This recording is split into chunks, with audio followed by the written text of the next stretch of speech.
दिल्ली का दौरा है। आपको बता दें, पश्चिम बंगाल के मुख्यमंत्री का दिल्ली दौरा है। ममता बनर्जी 22 से 25 नवंबर तक दिल्ली दौरे पर रहेंगी। दिल्ली का दौरा करेंगी ममता बनर्जी।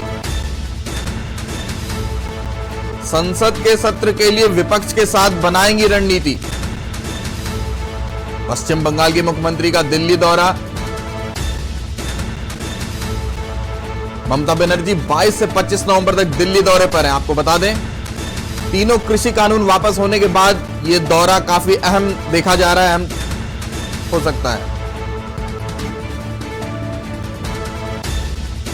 और इसी खबर पर हमारे साथ हमारे रेजिडेंट एडिटर अमित दुबे जुड़ गए। अमित, इसी बीच पश्चिम बंगाल के मुख्यमंत्री का भी दौरा दिल्ली में है, क्या कुछ जानकारी है?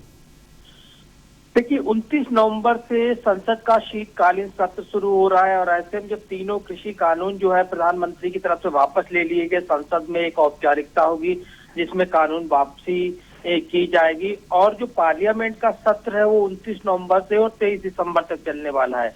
तो ऐसे में तृणमूल कांग्रेस की रणनीति क्या होगी, किस तरह से पार्लियामेंट में पार्टिसिपेट करेगी, कौन से वो मुद्दे हैं जिन्हें उठाना होगा। तो संसद सत्र की रणनीति को लेकर ममता बनर्जी का ये दौरा है। और न सिर्फ तृणमूल कांग्रेस बल्कि तमाम विपक्षी पार्टियों के साथ भी ममता बनर्जी मिलने वाली है, क्योंकि अब तीनों कृषि कानून वापस होने से न सिर्फ किसानों को बल्कि विपक्ष को भी एक बड़ा बल मिला है। तो जाहिर तौर पर विपक्ष अपनी आगे की साझा रणनीति बनाएगा। पिछली बार जब ममता बनर्जी दौरे पे तब भी उन्होंने कई बड़े नेताओं से मुलाकात करी थी और इस बार भी यही योजना है कि कैसे सरकार को शीतकालीन सत्र के दौरान घेरा जाए।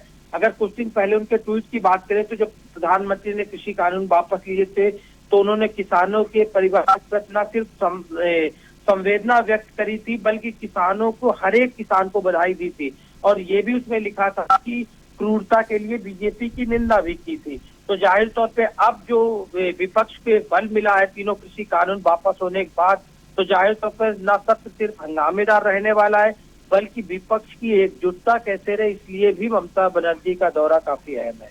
जी बिल्कुल। अमित दुबे, क्या लगता है आपको कि ये जो ममता बनर्जी का दौरा है, कहीं ना कहीं केंद्र सरकार को चारों तरफ से घेरने का प्रयास किया जा रहा है?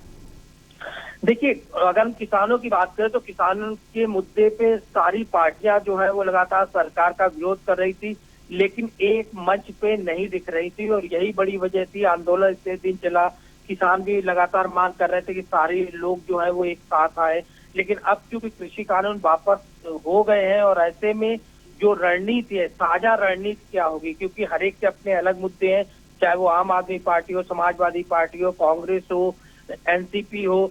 अब जो तमाम पार्टियों के नेताओं हैं उन नेताओं के साथ भी ममता बनर्जी मुलाकात कर सकती है।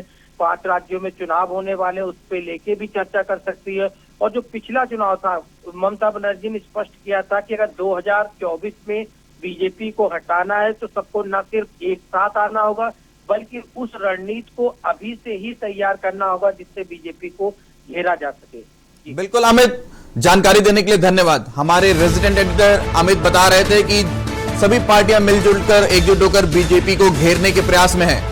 ममता बनर्जी का 22 से 25 नवंबर तक दिल्ली दौरे पर। इसी बीच वक्त हो गया एक छोटे से ब्रेक का, जल्द हाजिर होंगे।